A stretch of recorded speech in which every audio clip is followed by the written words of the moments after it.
શહેરમાં સાસુ વહુ શાંતિ સ્તંભ સમજણનો સેતુ શીર્ષક હેઠળ એક અનોખું પ્રેરણાત્મક સેમિનાર યોજવામાં આવ્યું. ડિવાઇન બેબી સોલ ગર્ભ સંસ્કારના ફાઉન્ડર શ્રીમતી ઋષિતા ખૂંટ દ્વારા આયોજન કરાયું હતું. ઋષિતા ખૂંટે પોતાના પ્રવચનમાં જણાવ્યું કે પારિવારિક એકતા જ ગર્ભ સંસ્કારનું પ્રથમ પગથિયું છે. ઘરમાં સાસુ અને વહુ વચ્ચેનો પ્રેમ, શાંતિને સમજણ હોય ત્યારે ઉર્જા આખા પરિવારમાં પ્રસરે છે. ખાસ કરી જો ઘરમાં ગર્ભવતી માતા હોય તો સકારાત્મક વાતાવરણની સીધી અસર ગર્ભમાં વિકસતા બાળકના મન, મગજ અને સ્વભાવ પર પણ થાય છે. સેમિનાર દરમિયાન ભાવનાત્મક અને આધ્યાત્મિક પ્રવૃત્તિઓના જીવન પ્રેરક ઉદાહરણો દ્વારા સાસુઓના સંબંધોને વધુ ગાઢ બનાવવા માટે માર્ગદર્શન આપવામાં આવ્યું હતું. ડિવાઇન બેબી સોલ ગર્ભ સંસ્કાર તરફથી ભવિષ્યમાં પણ આવા સામાજિક આધ્યાત્મિક વિકાસ માટેના કાર્યક્રમો આયોજિત કરવાની જાહેરાત કરવામાં આવી હતી. ઋષિતા ખૂંટ છે. આઈ એમ અ ફાઉન્ડર ઓફ ડિવાઇન બેબી સોલ ગર્ભ સંસ્કાર. આજે અમે સાસુ વહુ શાંતિ, સંપ અને સમજણનો સેતુ કરીને એક સેમિનાર રાખેલો હતો કે જેમાં આશરે 120 કરતાં વધારે પાર્ટિસિપેટ એટલે કે સાસુઓએ ભાગ લીધો હતો. આ સેમિનાર કરવા પાછળનો ઉદ્દેશ એટલો જ છે કે આવનારું બાળક આ પરિવારમાં રહેવાનું છે કે જે એક છત નીચે બે સ્ત્રી, સાસુ અને વહુ રહે છે, એના સંબંધની અસર આવનાર બાળક પર ખૂબ જ ગહેરી પડે છે. અને સાસુઓનો સંબંધ જો સારો હશે તો માતા ખુશ રહેશે, શાંતિથી જીવશે, કે જેના કારણે આવનારા બાળકનો શારીરિક અને માનસિક વિકાસ સારો થશે. તો આના પાછળનો ઉદ્દેશ એટલો જ હતો કે પરિવારની નીંવ જે સાસુઓ છે એ જો સ્ટ્રોંગ હશે તો આવનારું પરિવાર કે જે એક ઇમારત સમાન છે એ ખૂબ જ મજબૂત થશે અને આનાથી આવનાર ભારતનું જે ભારત વર્ષ છે એ ખૂબ ઉજ્જવળ બનશે. એટલા માટે અમે આ સેમિનાર કરેલો હતો. બસ ઘણી વખત આપણે સાંભળતા હોય છે પર્સનલ કાઉન્સેલિંગમાં કે સાસુઓ વચ્ચે થોડુંક મતભેદ કે ખટખટાહટ થતી હોય છે. તો મને એવો વિચાર આવ્યો કે શા માટે આપણે આ લોકોને ભેગા ના કરી શકીએ. તો બધા જ સાસુઓને એક સાથે બોલાવ્યા અને જ્યારે ખટપટ ત્યારે જ થાય છે જ્યારે એકબીજાના અવગુણો જોઈએ, અને આ સેમિનારમાં આપણે એકબીજાના ગુણો કેવી રીતે જોવા એ શીખવવામાં આવ્યું અને પ્રેક્ટિકલ રીતે એના ગુણો શોધવાનો પ્રયત્ન કર્યો. ત્યારે ખબર પડી કે આ બધાની વચ્ચે એક ખજાનો એટલે કે એક કહેવાય ને કે અમૃત સમાન સારા ગુણો પણ એક સાસુ અને વહુમાં રહેલા છે. અને એ ગુણોને જોઈને જ્યારે સાસુઓ આગળ વધે છે ત્યારે ખરેખર આવા ઘરોમાં દેવતા રમણ કરે છે અને એક શ્રેષ્ઠ સંતાન આવવા માટે આતુર બને છે. જે પણ માતા પ્રેગ્નન્ટ છે કે પ્લાનિંગ કરી રહી છે એને એક જ સંદેશ છે કે ગર્ભ સંસ્કારની નીંવ જ એક સમજદારીપૂર્ણ અને સંસ્કારિત ભર્યું પરિવારનું વાતાવરણ છે. અને જો સંસ્કારી સંતાન જોઈએ છે તો પરિવારમાં સુમેળ અને સારા સંબંધો ખૂબ જ આવશ્યક છે. અને ખાસ કરીને સાસુઓના સારા સંબંધો આવશ્યક છે. એટલે જે પણ પ્રેગ્નન્ટ છે અથવા તો પ્લાનિંગ કરી રહી છે અને મારો એટલો જ સંદેશ છે કે ગર્ભ સંસ્કારની શરૂઆત જ સારા અને સુમેળભર્યા સંબંધોથી કરવી જોઈએ. મારું નામ મનીષાબેન કુકડિયા છે અને મારી વહુ એમ કે અહીંયા ગર્ભ સંસ્કારમાં આવે છે એટલે વહુ તો ન કહેવાય પણ દીકરી જ છે.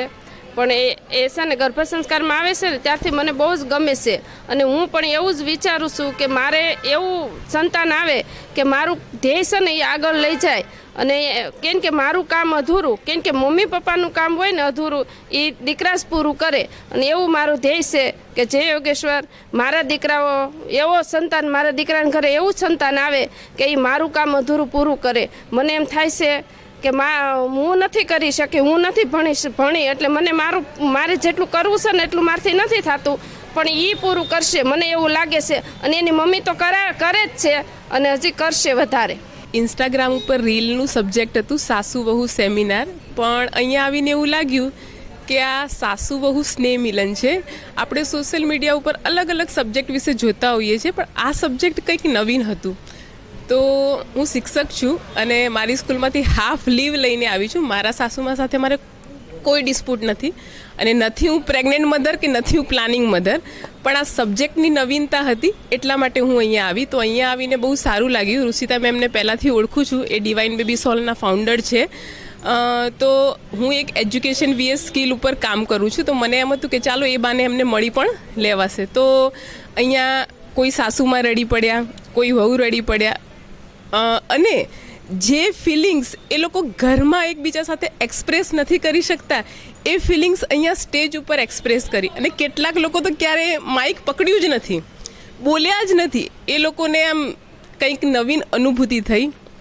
તો ઋષિતા મેડમને એવું જ કહું છું કે એક સારું સંતાન તો આવશે જ.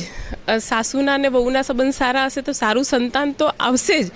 પણ એમ પણ જો કોઈને બાળક થઈ ગયા છે અને હવે પછી એને સંતાન નથી લાવવાનું તો પણ આ સેમિનાર આઈ થિંક જેટલું પોસિબલ હોય 6 મંથ આફ્ટર, 1 વર્ષ પછી થવું જોઈએ. જેનાથી શું થાય, આ જે સારી બાબતો લખવાની એક્ટિવિટી હતી ને તો મેં ક્યાંક સા પબ્લિસિટીના બોર્ડ હોર્ડિંગ્સ ઉપર વાંચેલું હતું કે જ્યારે નિંદા કરવાની હોય ને ત્યારે મૂંગો પણ બોલતો થઈ જાય છે, પણ જ્યારે સારી વાત કહેવાની હોય ને ત્યારે એના માટે બહુ ઉદાર મન જોઈએ છે. તો જે સારું લખવાની એક્ટિવિટી હતી ને પછીથી જ બધાને આમ ફિલિંગ્સ આવી કે આજે આમ કંઈક જુદું થઈ રહ્યું છે.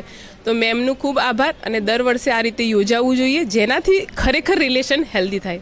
આભાર. મારું નામ છે ખોખર પિનલ. હું ડિવાઇન બેબી સોલ ઋષિતા મેડમના ક્લાસમાં હું જોઈન્ટ છું. આજથી 4 થી 5 મહિના જેવું થઈ ગયું છે. હું પ્રી પ્લાનિંગમાં છું, અને આજે અમે કોઈ દિવસ જેવો નહોતું જોયો એવો અમે પહેલો ક્લાસ જોયો છે, જે સાસુ વહુનો. ઘણા ક્લાસ હોય પણ આવો ક્લાસ કોઈ દિવસ અમે નથી જોયો.